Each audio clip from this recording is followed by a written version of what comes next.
Good morning, I'm going to give you a quick guided tour around Room 4 Studios in recording mode. So if we go in through the front door, we make our way down the corridor to the main live room.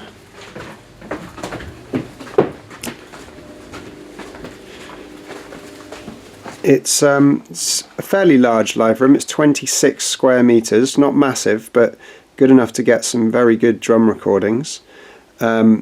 It's designed in such a way that none of the walls are parallel, so the sound sort of moves around the room. So it's a sort of almost triangular shape. I'll just quickly talk you through some of the absorption features. This is a bass absorber with a diffusion panel on the front of it. All up this wall there are high frequency and mid-range absorption units. These foam grids absorb the high frequencies, and these panels of MDF, which have a slab of rock wool behind them, absorb the mid-ranges. We have these movable absorption panels, and all down this wall it's bare, so we have a sort of semi-live thing going on, so it's not completely dead. There is some natural acoustics in the room. On the ceiling it's covered in these diffuser units. Over here we have a little headphone output, so there's 6 different outputs with the ability to independently control the different submixes and external inputs. Up here we have a screen that shows what's going on the main recording computer, and there are feeds in each room with a CCTV system so that you can see people recording in the other rooms, but we'll see some more on that on a further video. Down here is the connection to the control room. There's 20 XLR connections there. There's actually 4 more by the monitoring system. Down here we have connections into the next door room. So you can, for instance, plug feed through to a guitar amplifier, so you can record in here with your drummer and have the amp next door, as you'll see in a further video. This is the next door room, Billy's room, which has some more movable absorption units and some more of the same high frequency and mid-range absorption units. This one can actually be moved next door, this whole panel, so that the main room can be super dead. We have some more ceiling diffusers. Down here we have the connection to the control room. In this room we have more of the absorption units, mid and high frequency. This is David's room. You'll notice in the 2 rooms we've just been into that there are these, there's a drum kit and a bass amp, and there's actually a guitar amp as well. This is for the rehearsal side of things, so each evening the studio is a rehearsal studio, and that way we can afford to make the recordings comparatively cheaper.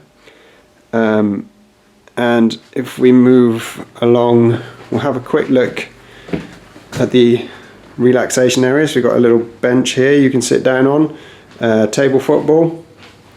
Out here is an outdoor area where you can smoke and relax. Probably a bit nicer when it's not November. Through here we've got a little kitchen with a television where you can relax and have a cup of tea, and there's a toilet through there. We'll move back through now into the control room. We've got a C24 mixing desk, a few little bits of outboard. We've got a compressor, TL audio, 2-channel that is. We have this monitoring thing which is connected to 5 different speakers, this Lexicon reverb unit, and these 16 preamps. We have 16 more preamps in the C24 desk over here, but these are the best ones, which are hand wired Neve, Appy and Jensen type preamps. We've got 3 different speakers up on the top here that you can swap between with the controller unit.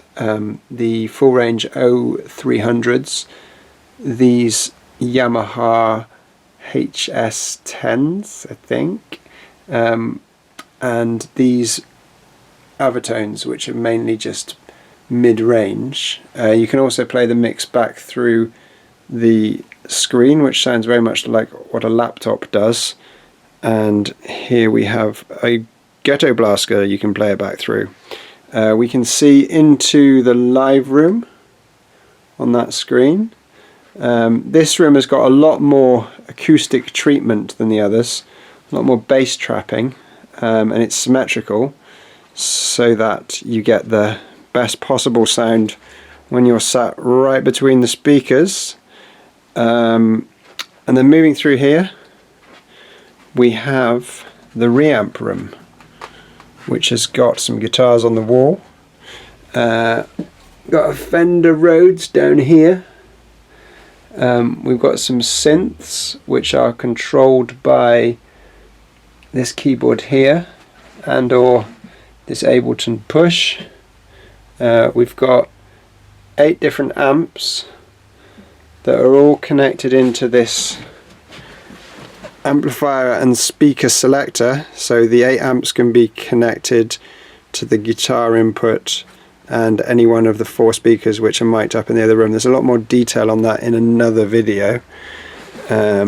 We've also got a Nord Electro down here and an Ampeg SVT2.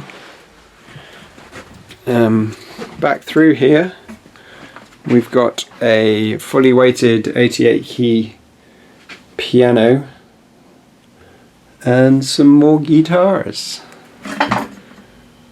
Thank you very much.